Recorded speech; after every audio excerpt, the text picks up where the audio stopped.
Hey, today I'm talking about 3 Korean films, all directed by this guy.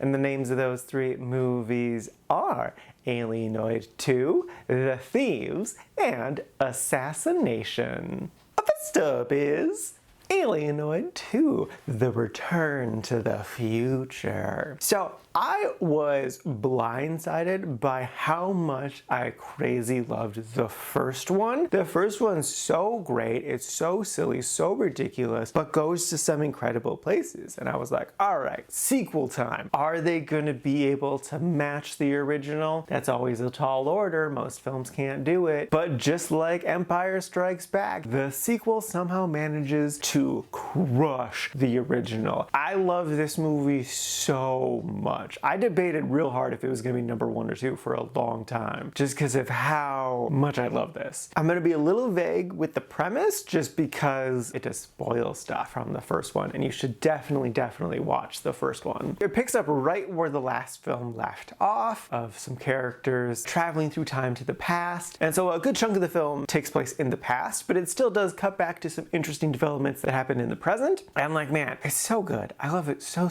much. The lead, Kim, was just great. She's so adorable, but so strong and fierce. She's just like everything you want in a protagonist. She's got it. I love it. But the whole cast really is so fantastic. The film really came together in such a satisfying way. Like, they built up characters that I wasn't expecting to get built up. Like, some background people from the first one are actually really important people in the second one. There's so many just reveals of like things that have been going on that were so neat to see. And of course, the emotions were so great. That's one of the most important things with the movie, is the emotions, and they of course nailed it. I don't want to spoil anything that's gonna happen, but like essentially every character gets a great hero moment, and that's just satisfying in and of itself, and they're so fun. There were a handful of reveals that legit blindsided me, like at least once, but if not a couple times. I literally said out loud, "What?" at the TV when they did a reveal. That always gets me when I can't help but speak at a movie, even though I know I can't respond. My only complaint about the film, and why it's not my number 1 spot, is because the first like 10 minutes of the movie are all just a recap of the last movie. And I get why they did it. They wanted people to still be able to go into this one and enjoy it. That's fair, but like the worst part of watching a TV show is that 90 seconds of them explaining what the entire show is all about. If they could have somehow naturally incorporated that, that would have been nice. But like, speaking of TV shows though, this totally could have been a TV show just because of how much plot there is, how many things going on there are. And like, man, I hope there's a sequel too, because like it's so perfect. It's so great. I love it a lot. There's definitely more story to be told for sure. So yeah, no, I crazy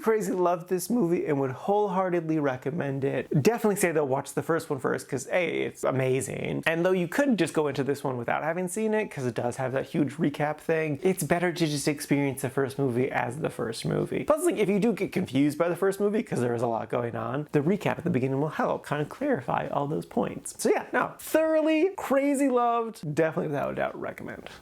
Next up is The Thieves. This is a 2012 film about a group of thieves who are after this diamond. And it is a lot of fun. It definitely gives a lot of like Ocean's 11 vibes, because it is like a big ensemble cast. There are so many characters, but no one really gets lost in the mess. Like, everyone really stands out on their own, and like it's easy to remember like, oh, this is the person with this backstory. Oh, this is the person with a grudge against this person. Even though it is a large cast, it doesn't feel overwhelming to have that many characters. It definitely does lots of heist film tropes, but yet it still feels fresh and interesting. There's lots of twists and turns and backstabbings and misunderstandings. It really gives you everything you want in a good heist film without feeling like it's retreading ground. And there's also a lot of really good action. There's so many great action sequences. I think that definitely helps with the feeling fresh thing, especially in the end. They go pretty ham, and those are a lot of fun. On the surface, it's definitely a complicated movie, but it's really easy to follow, and the characters are so interesting, and they go to some fun places. It's just a good, solid heist film that is well worth a watch. So yes, no, thoroughly enjoyed this movie. Definitely would recommend it, especially to people who like heist films.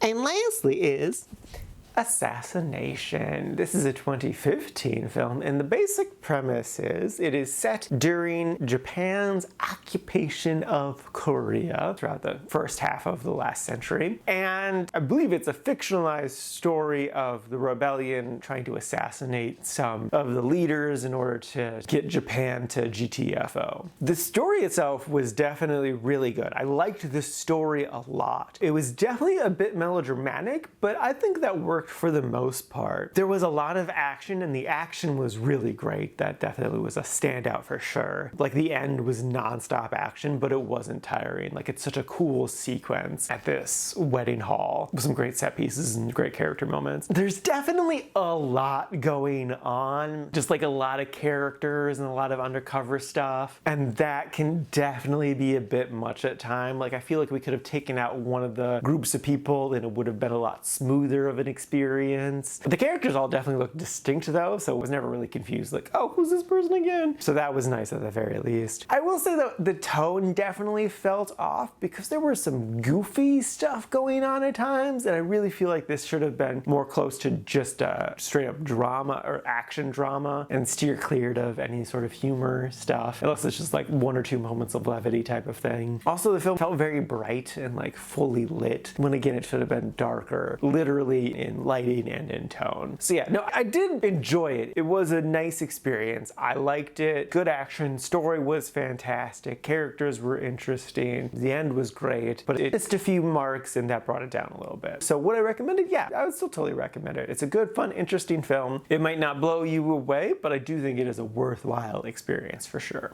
Alrighty, now for today's rankings. First up, we got Alienoid, The Return to the Future, sitting at number 2 in the really like section. I will be surprised if it doesn't stay in the top 10 by the end of the year. And then after that is The Thieves, sitting number 7, also in the really like section. And then bringing up the rear, not too terribly far behind, is Assassination, sitting number 10 in the quite like section. And this is out of a total of 18 old movies so far this year.